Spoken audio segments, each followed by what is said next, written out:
Ya lo he dicho varias veces, no tengo ni la más remota idea de cuál es la naturaleza de Dios. Me dice, te recomiendo leer el libro de los jubilados. No tenía ni idea del libro de los jubilados, faltaban varios siglos para que se escribiera por otras personas.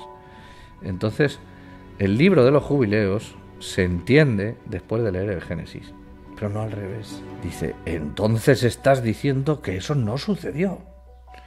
Para eso estudian, para confundir a la gente. Con un atuendo de mariachi a Yahvé y diciendo, pues pinche pendejo Moisés, ¿quién soy? ¿El que soy? Dice, entonces la fundación de la narrativa hebrea nace de engaños, endogamia, mentiras, tráfico y abuso sexual, explotación laboral y suplantaciones, entre otras perlas. Entonces, sí, como puedes ver, soy un mentiroso. Si fuera el mensaje divino sería más claro. O sea, sí, por supuesto.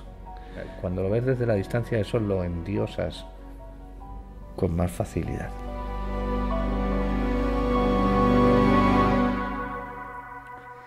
Reflexiones a los comentarios del canal. Empezamos con Víctor desde Chile, que le quedan varios temas que preguntar, pero entre ellos destaca dos. Me pregunta si yo soy teísta acerca del ensayo aquel que hicimos sobre si los científicos eran más teístas que las personas de letras y que me mueve a estudiar la Biblia. Bueno, esto daría para mucho tiempo. Supongo que es irrelevante mi opinión personal. Lo más interesante es la calidad o no de mis análisis. Pero tiene cierto interés, entiendo que puede tener cierto interés conocer cuál es la perspectiva espiritual de uno para entender cómo aborda los temas. Bien, pues acerca de lo primero, yo ya lo he dicho varias veces, no tengo ni la más remota idea de cuál es la naturaleza de Dios, ni de su posible existencia, y sospecho de quienes dicen que sí lo saben. Este es el punto de partida. ¿Y qué me mueve a estudiar la Biblia? Supongo que es obvio, es su enorme valor cultural y literario. Esto es a lo largo de casi 3.000 años, esto ha influido a miles y miles y miles de millones de personas, cuya cultura inunda y modifica e influye en la nuestra, en lo que somos. Supongo que no prestarle cierta atención es casi una temeridad. Esta es muy graciosa, de William de la Cruz, que nos dice, a propósito de aquel ensayo sobre por qué Caín mató a Abel, me dice, te recomiendo leer el libro de los jubilados. Muy bien, esto nos dice algo muy interesante que yo siempre digo, aunque el teléfono móvil se equivoca cuando escribimos, cuando nos escribe el teléfono estupideces como esta, aunque esta sea muy graciosa, el mensaje tan breve, dicho así gratuitamente, a propósito de un ensayo bastante largo y concienzudo, lo que nos viene a decir es que la persona no se ha tomado ni el más mínimo trabajo de ver si el teléfono le está corrigiendo y poniendo cosas que no son. No hablamos de ese acento que visualmente no terminas de ver, te lo cambia de sitio y te pasa desapercibido. Bueno, esto puede también pasar desapercibido, pero son varias cosas. No pones el libro de los jubileos con mayúscula, te lo cambia y no prestas atención. En fin, la persona no ha prestado ninguna atención a su mensaje, con lo cual probablemente tampoco al vídeo, con lo cual tampoco probablemente al canal, ni a lo que yo hago, ni a cuál es mi trabajo. Porque por algún motivo él piensa que no conozco el libro de los jubilados, ni lo he leído. El libro de los jubilados. Bueno, ya que lo menciona, le vamos a responder a William. El libro de los jubileos es muy posterior en su redacción al Génesis, está hecho por autores diferentes, trata sobre otra temática y tiene pues una perspectiva escatológica muy diferente de la que se narra en el Génesis, digamos en la Torá judía. Está bien que me recomiendes que lo lea, lo volveré a leer si así quieres, William, pero no serviría de nada para entender por qué Caín mató a Abel, por más que el libro de los jubilados dé su propia versión de los hechos. Puedes escribir tú la tuya, llamarle el libro de los parados y tendrá el mismo valor para justificar literariamente lo que se dijo en Génesis.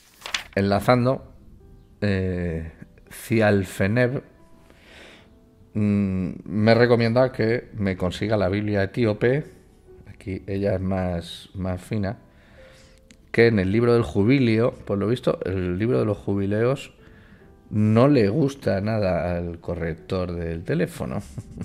Dice que el libro da otros puntos de vista, da mayor detalle y las cosas cuadran mejor. Obviamente, sí, pero tú misma redacta algo que cuadre bien, lo publicas y sirve de explicación. Pero el autor del texto de Caín y Abel que encontramos en Génesis no tenía ni idea del libro de los jubileos, faltaban varios siglos para que se escribiera por otras personas. Entonces, el libro de los jubileos se entiende después de leer el Génesis, pero no al revés. Es elemental, esto es muy básico. No fueron escritos por la voluntad divina, fueron escritos por personas con sus intereses y con sus mocos en la nariz, y en fin. Muy bien, yo observador. Es increíble cómo se percibe la transformación de la opinión tienes sobre el personaje de Yahvé a medida que se analiza la historia. Al margen de la opinión personal, sería muy interesante realizar un vídeo que muestre la transformación de Yahvé con el paso del tiempo. Sí, pero ese libro yo creo que no ha llegado el momento de hacerlo. ¿Cuándo lo hacemos? Bueno, se podría hacer antes de empezar todo este resumen literario de la Biblia o una vez lleguemos al final. Soy partidario de hacerlo al final, porque si lo hacemos ahora tenemos que dar un montón de explicaciones que nos vamos a ahorrar cuando avance más la historia. Porque lo que sugiere Yo Observador es muy interesante. La figura de Yahvé empieza muy curiosa, empieza como un ser mentiroso, le miente a Eva, castigador, irascible, y a lo largo de los primeros libros bíblicos se va demostrando pues, un ser celoso, guerrero, bélico, muy temperamental, muy humano. Y el que llega al final, por ejemplo, a nuestros días a través del cristianismo, que sería la última etapa evolutiva de Yahvé, o a través del Corán, si lo queremos ver como posterior, pues es una imagen totalmente distinta de un ser pues amoroso, misericordioso, perdonador, protector, y esa evolución no es de golpe, es una evolución literaria compleja que ayuda a entender en su estudio cómo evolucionaron las creencias y las inquietudes espirituales pues de muchísima gente. Iba a decir de esta cultura. ¿De cuál? Pues de muchísimas culturas. Luis León hace un comentario muy largo que lo traigo aquí porque no para añadir nada, sino porque su reflexión ya es interesante de por sí. El culto a la diosa Asera, dice, debió ser aún más antiquísimo que el del dios toro Yahvé, dado que la fertilidad de la tierra era relativamente más importante que la eventual guerra. Y debió estar mucho más arraigado en las masas campesinas y el pueblo pastoral de la zona y época. Dado el esfuerzo monumental que hacen la élite sacerdotal por intentar desarraigar a fuerza de amenazas y sentencias de muerte, tal como se lee en la reforma del rey Josías y la prohibición explícita de las tablas de la ley, bueno, pues no debió ser fácil lograr ese desarraigo, sino Preguntemos a Elías, que no se atreve a tocar un pelo a los sacerdotes de Asera en el famoso duelo contra Baal, o el mismo pueblo diciéndole a Jeremías que seguirán a Asera y no a Yahvé debido a la abundancia que tenían con ella y desgracia que tienen en ese momento por seguir a Yahvé. ¿Qué contradicciones aparecen aparentes contradicciones en la Biblia? Claro, es que los libros no tienen por qué ser homogéneos, no lo son. Es curioso, sigue, cómo los sacerdotes de Yahvé no pueden evitar incluir en el texto sus sentimientos de celos, envidia por todos los Elohim que tenían dentro del templo: Asherah, Baal, Zodíaco, caballos del sol. Sí, esto creo que ya lo he dicho alguna vez. Lo más interesante, no sé si lo más, pero una de las cosas más interesantes es descubrir lo que no quiso contar el autor, pero se le escapó. Incluso algunos silencios y algunas cosas que no escribe, por no escribirlas, delatan sus intenciones algunas veces. Termina diciendo que la verdad debió ser frustrante para la casta sacerdotal ver cómo prosperaba el culto a otros dioses y ver en peligro constante su posición de poder. Al final Yahvé triunfa, Asera perderá algún día Yahvé contra otra deidad emergente.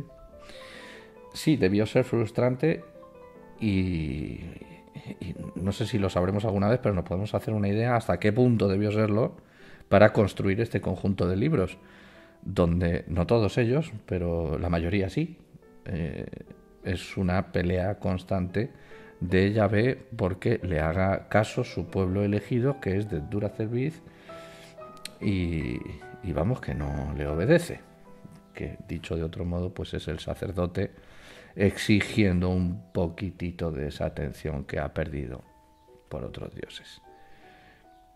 ¿Qué le vamos a hacer? Goyo Rodríguez, Goyo con 2 L's, este es curioso, acerca sobre el asesinato de Caín a Abel, dice: entonces estás diciendo que eso no sucedió. Para eso estudian, para confundir a la gente. Prefiero escuchar a un campesino que es guiado por el Espíritu Santo que creer en un supuesto gran estudiado. La Biblia dice que el hombre natural no puede entender lo espiritual. Para eso estudian, para confundir a la gente. Siempre lo he rescatado porque esto es tremendamente común. Si quieres te puedes dar una vuelta por los comentarios de ese vídeo y estoy haciendo una recopilación. Lo que pasa es que como no paran, no termino, pero una recopilación de todas estas estupideces para ver si encuentro algún patrón que ayude a entender esa faceta tan estúpida de la sociedad que es realmente, no sé cómo decirlo, es muy triste y mueve a dolor, a pena. En fin. Argumento Ruiz nos dice que acaba de revisar y en ninguna parte dice diosa, Asera o como se escriba. Dice Ashiraf, que eran árboles donde se hacía idolatría. O sea que es falso lo que dices. Por eso investigo y no le creo a nadie. Debe de referirse a que es falso todo lo que digo sobre ese episodio del resumen de la Biblia acerca de la diosa Asera. Estamos hablando de Éxodo 34. Y por eso investigo y no le creo a nadie. Pues hace muy bien. Argumento Ruiz, en ser así de celoso, en no fiarte de cualquiera, y mucho menos de alguien que no conoces como yo. Y por eso lo mejor es investigar. No obstante, podemos leer del hebreo, el texto hebreo, y dice Asherah. Quizás signifique eso de árboles donde hacían idolatría. Bueno, según el diccionario Strong, que es verdad que no es la palabra de Dios, pero es un buen punto de partida para empezar a investigar, la entrada 842 dice que es Asherah, que se pronuncia Asherah, y que significa feliz. Aquí te lo pongo. la diosa Ashera, básicamente, Astarte, diosa fenicia, más genérica, o las imágenes que la representan. Quizá un árbol, es posible. Entonces, sí, como puedes ver, soy un mentiroso. Para los amantes de los extraterrestres, ¿por qué no podemos ver el rostro de Yahvé? A ese pequeño episodio del resumen, Edwin nos dice que Yahvé andaba en una nave. Era un ser corpóreo, por lo cual no quería que nadie lo viera, porque su rostro era horrendo. De lo contrario, se hubiese dejado ver por todo ese pueblo que bajo sus amenazas lo seguía. Qué astuto, lo seguía porque Yahvé lo amenazaba. Porque si veían su rostro, pues le iban a temer más o dejarlo de adorar, porque era horrendo. Edwin, tienes que contarnos cómo has descubierto eso. Eduardo Piquer, acerca del rostro de Yahvé y esa distancia a la que aludimos en nuestro análisis, esa distancia que propone el autor, que medie entre el pueblo y la divinidad, Eduardo dice con muy buen tino: la distancia entre el pueblo y Moisés, aumentada en el detalle del rostro velado, y la infinita distancia entre los dioses conocidos y un dios que no tiene imagen ni forma. Hay que reconocer que el lanzamiento de Yahvé como único dios es una obra de arte del marketing. Es una terminología moderna y quizá anacrónica, pero sí, creo que tienes toda la razón, Eduardo, porque el monoteísmo, digamos, no es un invento exactamente no podríamos decirlo así, ¿no? Pero digamos que es esta cultura, la cultura judía, la que consolida como ninguna otra la idea del monoteísmo. Y tal cosa no ha tenido mayor éxito. O sea, tal cosa ha tenido un éxito tal que ninguna otra ha tenido mayor éxito. Son 3000 años al pie del cañón, con fieles devotos hasta un punto fanático, sin caer, con unas creencias tremendamente arraigadas que condicionan profundamente tu forma de ser, de pensar y de actuar en relación con los demás, en relación con la intimidad, en la cama, con tus hijos, o sea, en todas las facetas de la vida. Algo tiene, desde luego, y es digno de estudio, esa obra de arte del marketing que fue concebir a Dios como ese Dios informe, lejano y único y todopoderoso. Eduardo, si le echas un poco de ánimo, puedes proponer con el mismo tamaño de párrafo un paralelismo entre esa idea y el ejercicio de cualquier político exitoso de hoy, de cualquier sitio, de donde quieras, del ámbito occidental. C3 Zar de México nos habla sobre los celos de Yahvé por la diosa Asera, y a él nos comenta dos cosas muy interesantes, una muy interesante y otra muy graciosa. La interesante es que él ve difícil que Asera pudiera ser la esposa de Yahvé en alguna tradición, porque cuando aparece él la entiende como en calidad de rehén o de preso, pero para luego ponerse por encima. Bueno, da igual Zar, porque tenemos la certeza de que eso nos ha llegado a través de alguna tradición, no la ortodoxa, obviamente, o sea, no la bíblica, pero nos ha llegado ese recuerdo. Da igual, es literatura, y ante los mitos de este tipo circulan siempre muchas tradiciones. Pero la más divertida es cuando nos recuerda, con un tono muy jocoso, esa conversación de Yahvé con Moisés, que le dice: ¿Y cómo Yahvé, quién diré que eres? ¿Cómo te llamas? ¿Qué le digo al pueblo? Y escribe el texto, la famosa frase: yo soy el que soy. nos habla Zar de lo difícil que es a veces traducir cosas de esas. Pero aluden que en español de México se usa una expresión muy parecida a yo soy el que soy, de forma despectiva, de mala gana, con molestia, para responder cuando te molesta alguien que alguien te habla. Dice aquí, por ejemplo, yo soy quien tenga que ser. Y se acompaña con un aumento de la voz, precisamente como yo he hecho, casi gritando. Y él se imagina a Yahvé molesto. ¿Y quién dijo que era? Moisés. ¿Y quién dijo, por favor, maestro? Y el otro, pues quien tenga que ser.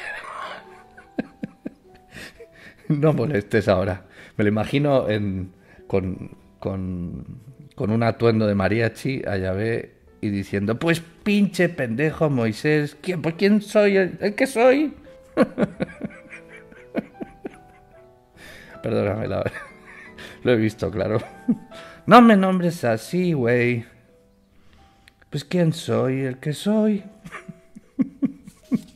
José Carlos, las 4 mujeres de Jacob. Dice, entonces la fundación de la narrativa hebrea nace de engaños, endogamia, mentiras, tráfico y abuso sexual, explotación laboral y suplantaciones, entre otras perlas. Gracias.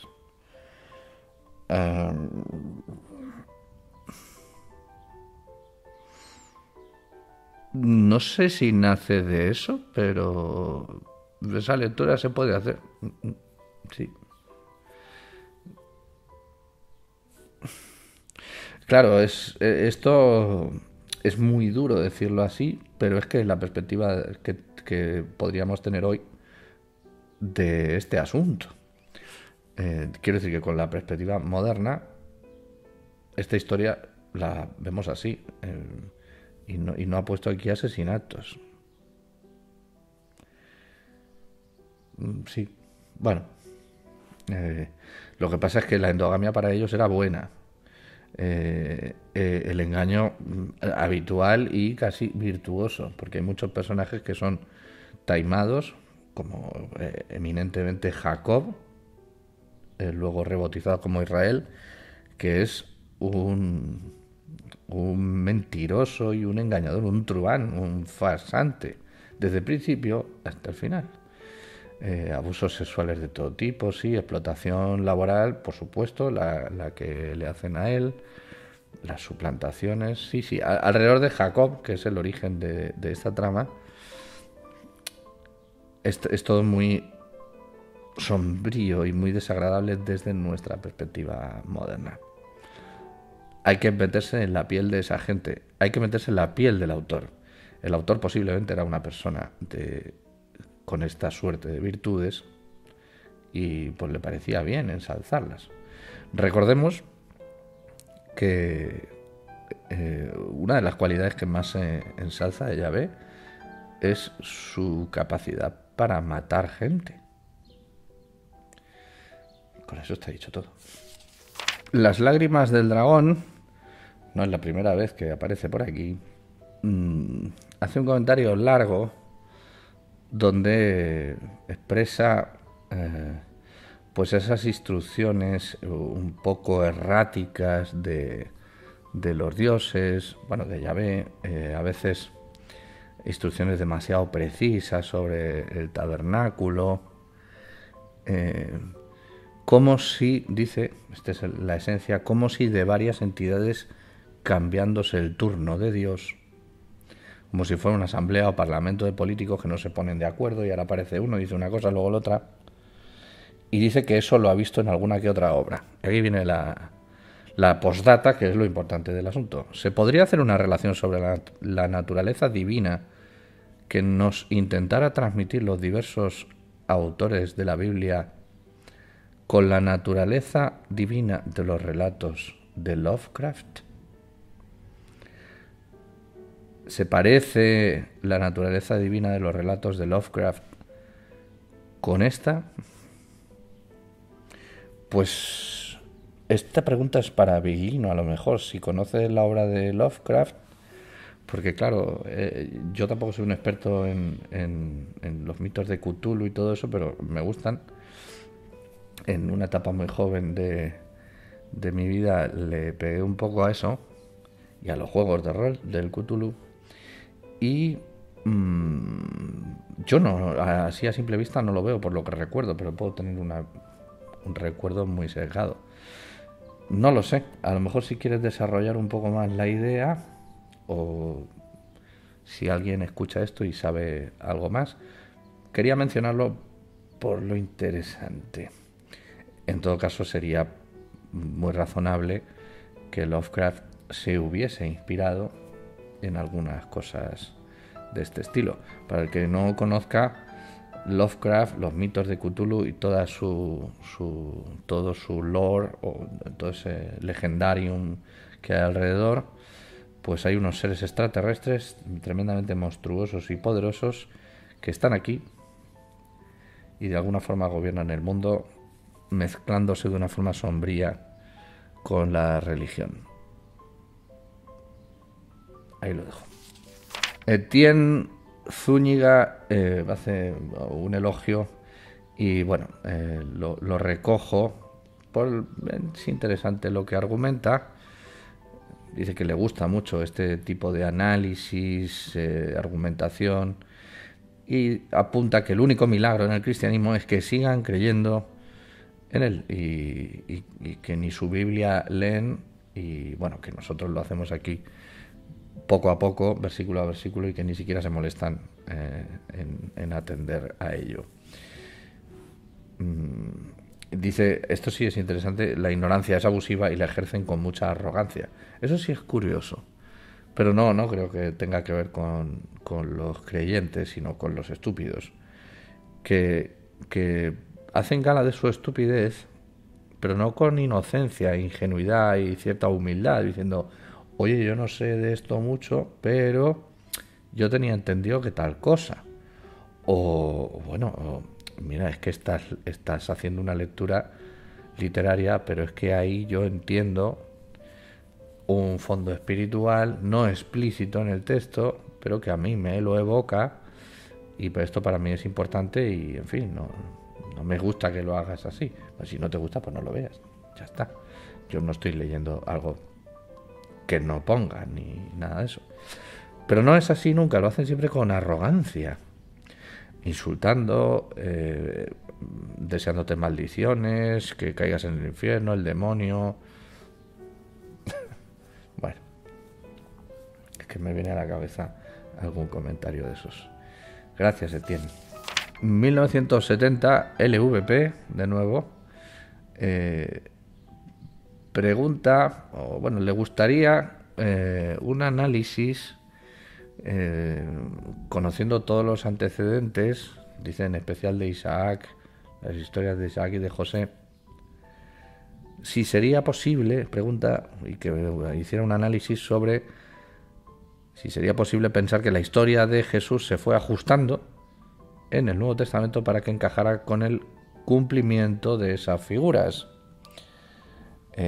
O dice, hay elementos que apuntan más bien a la autenticidad histórica de su vida, muerte y resurrección, más allá de esos paralelismos. De esto se ha escrito mucho y hay expertos en la materia como nuestro querido Antonio Piñero y muchas personas más. Pero bueno, resumidamente hay que ir a ellos para entrar en esto. O cuando lleguemos al Nuevo Testamento, pues nos detendremos con un poquito más de paciencia. Pero así en general, ambas cosas son. Hay elementos que apuntan a la autenticidad de su vida, muerte y resurrección, entre comillas, lo que llamamos la resurrección de Jesús. Hay elementos de autenticidad en los evangelios, y también hay elementos groseros de intentar ajustar lo que pasó para que encaje con las, digamos, profecías antiguas para consolidarlo como el Mesías. O sea, tenemos que imaginar que Jesús predicó con unas ciertas ideas y tenía unos seguidores que estaban convencidos de que era el Mesías, o de que iba a llegar el Mesías de forma inminente, eso era algo que bullía en esa región en la época de Jesús, no solo en el grupo de Jesús. Iba a llegar ese Mesías y quizá fuera él. Pero luego sus epígonos, de décadas después, que ni conocieron a Jesús, ni a lo mejor conocieron a nadie que conociera a Jesús, sino que iban ya de segunda, tercera, cuarta, quinta mano, vaya usted a saber, le pudo encajar.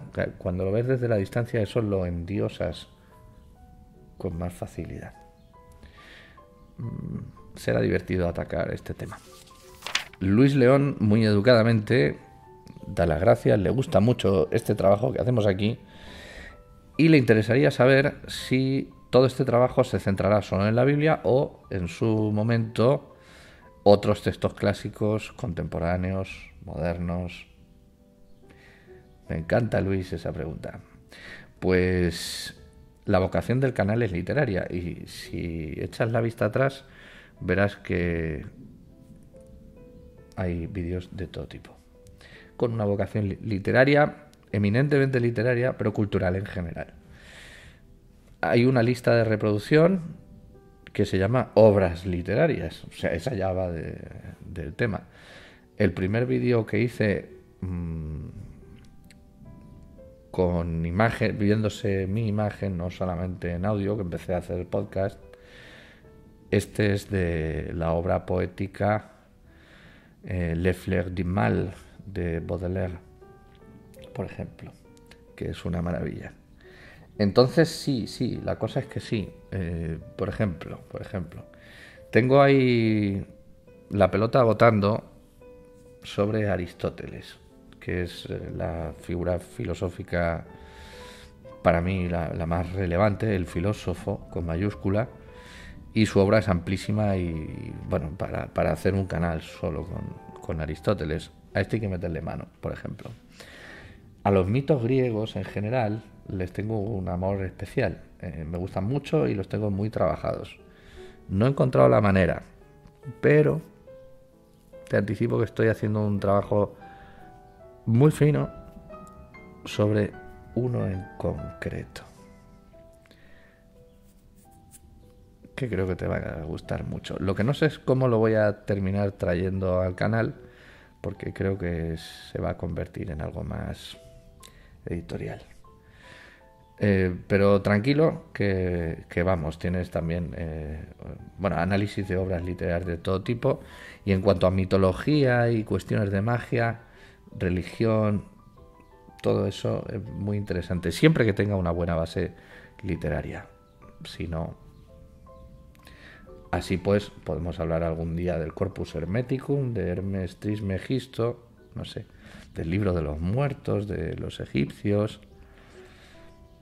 Hay tantas cosas interesantes. El Necronomicon, el Malleus Maleficarum de Kramer y Sprengler, una obra deliciosa. Esta es sobre las brujas, que tanto me gustan. Dame tiempo, Luis. Vamos, lo que pasa es que no podemos perder un poco el tono de la Biblia, porque he intentado a veces perderlo, pero si lo perdemos no la acabaremos jamás. Entonces me he puesto como norma: todos los domingos a las 8 de la mañana sale un episodio del resumen. Y así confío en morirme después de terminarla. Andara Manuel nos dice, pregunto, ¿por qué el mensaje más importante para la humanidad es tan confuso? Nos pone este comentario en relación al vídeo de la residencia de Yahvé, donde poníamos con imágenes incluso y analizábamos el texto de Éxodo. Nunca me sale. El texto de Éxodo, todos los detalles del tabernáculo, te acordarás, las basas, las columnas, diámetros, distancias, los colorines, cuántas eran, la separación, en fin, todo eso, tan detallado. Y eso a lo mejor le invitó a pensar a Andara Manuel, ¿por qué el mensaje más importante de la humanidad, para la humanidad, es tan confuso? Pues es una pregunta capciosa. Andara Manuel tiene se construye con una falacia. No vamos a entrar en eso de las falacias, que si no nos perdemos. ¿Por qué el mensaje más importante para la humanidad? Quizás no sea el más importante para la humanidad. ¿Por qué lo es? ¿Es tan confuso? No me parece tan confuso. ¿Qué quieres decir? Dicho de otro modo, si fuera el mensaje divino sería más claro. O sea, sí, por supuesto. Los mitos de la creación, el primer episodio del resumen de la Biblia de este canal, nos dice, lo vamos a llamar, no sé, Pedro, porque se llama JCF14921492, Pedro, perdona Pedro si no te llamas Pedro, pero tampoco es un nombre ofensivo. Cuando Dios dice, si comes del árbol ciertamente morirás, yo no interpreto que fuera a matarlo o morir en ese momento, sino más bien que dejará de ser inmortal y pasará a ser mortal. Muy bien, Pedro. Eso es un ejemplo claro de lectura religiosa no fiel al espíritu literario del texto ni del mensaje del autor, como creo que expliqué en ese vídeo. Pero insisto, porque el matiz es muy interesante. Esa idea que tú ves, lo digo con todo el respeto, esa idea no la puedes deducir si lees el texto. No puedes. Solo la puedes deducir si vas a la iglesia y te lo cuentan así, y luego tú lo lees y dices, bueno, pero lo que quiere decir es lo que a mí ya me han dicho. Porque si tú lees lo otro, Yahvé le dice a Eva, no comas porque si no morirás. Y la serpiente le dice, Eva, no comes, no porque moriré. Me ha dicho Yahvé que moriré. Y dice, pues no es verdad. No morirás, sino que serás como él. Y luego viene Yahvé y dice, has comido, que no sabía qué hacer y me cago en la madre que te parió, ¿será posible? Bueno, pues ahora te condeno a que te largues de aquí, porque si no, temo que comas también del árbol de la vida y tengas vida eterna y seas como yo. Y hasta ahí podíamos llegar. Y eso es lo que pone en el texto. La lectura que haces tú, Pedro, no es lo que pone en el texto. Puede ser más bonita, puede ser más espiritual, puede ser lo que tú quieras, pero no es lo que pone en el texto. Ni del texto se puede deducir esto. Eso es una interpretación religiosa posterior que tú la recreas con toda la inocencia y buena fe del mundo, sin ninguna maldad, la recreas cuando lees la Biblia. Pero lo que pone en la Biblia es otra cosa. Y cuando vamos a leer la Biblia, si la queremos leer así, de forma espiritual, como haces tú, pues muy bien. Pero no confundamos que eso no es una manera de hacer una lectura crítica y racional del texto. Y si queremos hacer esa lectura crítica y racional, tenemos que borrar la pizarra, barrer todos los prejuicios anteriores y empezar desde cero, viendo con inocencia lo que pone y sin pretender de antemano encontrar algo concreto. Lo que salga, ya veremos lo que salga. Y yo hago el trabajo así, desde que me pongo desde el principio. De hecho, cuando los episodios de resumen, cuando los empiezo a redactar, incluso los ensayos temáticos, cuando empiezo a redactar, no empiezo así. Cuando empiezo a armar un esquema de lo que quiero contar, es un esquema de análisis, que es como empecé a hacer esto. Es un esquema de análisis para entender yo el texto. Y cuando cuando yo me aclaro con el texto, entonces es cuando construyo un guión para explicar lo que yo he entendido y he descubierto leyendo el texto, sea lo que sea, lo que haya encontrado. Y cuando me puse a hacer eso, al principio lo hacía sin hacer estos vídeos. Aquellos. Y cuando llevaba unos cuantos, cuando iba por el... no sé si era el libro de Josué o por ahí, dije, demonios, y esto no será mejor contarlo, porque estaba cansado y digo, si no lo cuento no voy a tener fuerzas para terminarlo. Y aquí estamos.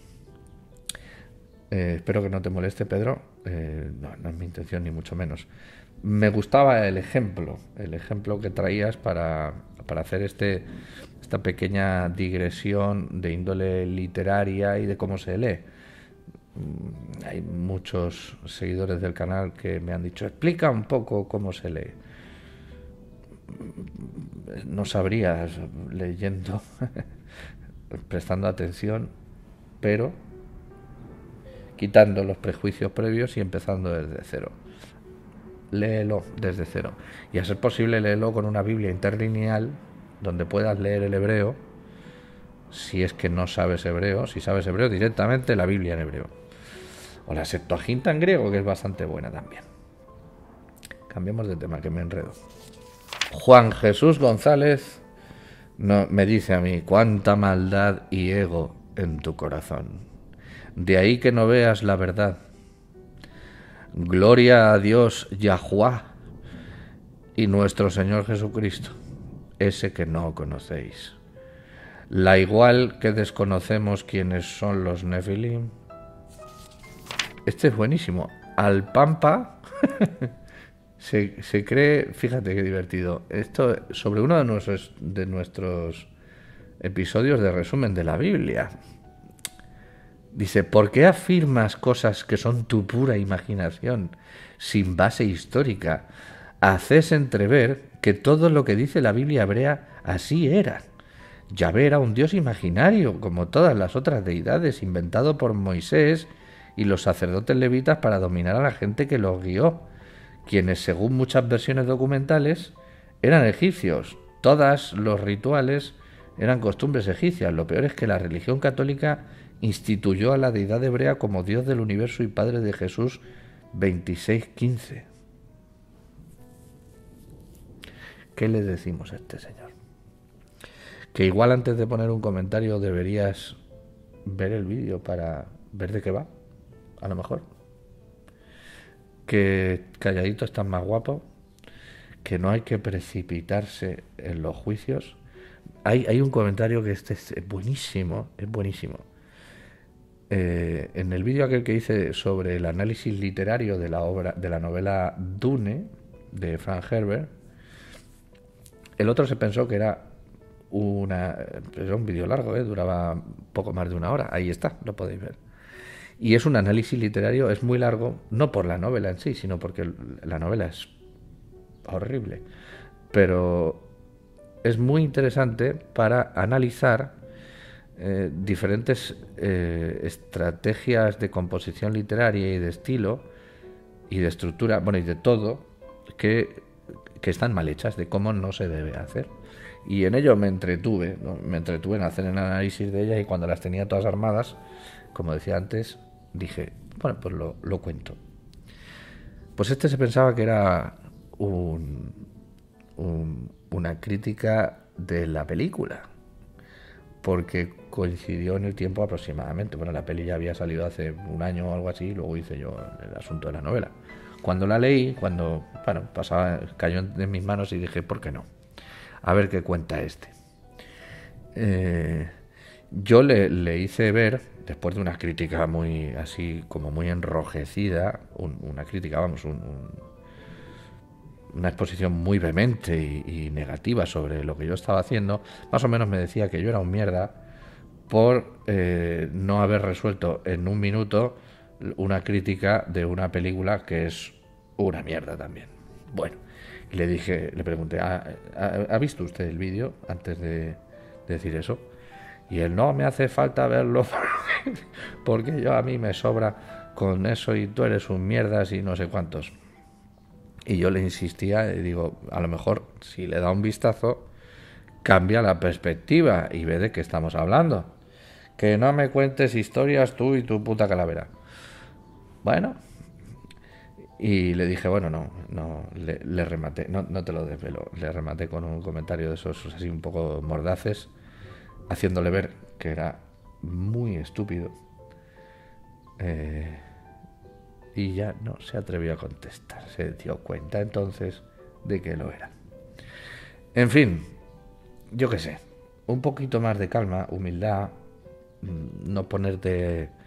Pero aún así, si quieres contradecir algo, ármalo, ármalo. Esto se encierra un pensamiento propio de el mismo pensamiento que subyace a la falacia ad hominem, que es no me gustas tú, voy a por ti. ¿Por qué? Porque no me gustas tú. Pero ¿qué es lo que he dicho? Me da igual, no me gustas, eres un mierda. Bueno, dependiendo de lo que se haga, se puede sostener esa actitud, pero creo que aquí no tiene sentido. Porque lo que yo diga o opine es lo de menos. Lo importante en el trabajo que yo hago, y espero que se valore eso y no otra cosa, es la calidad de los argumentos expuestos. Si son buenos, bienvenidos, y si son malos, pues a la basura. La persona no está ahí. Obviamente, la persona, como no se puede sustraer de sus propias opiniones, pues yo no me esfuerzo por ocultarlas. Pero esa no es la parte más interesante.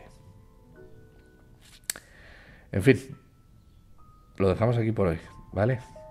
Creo que es un buen momento para terminar. Hasta pronto.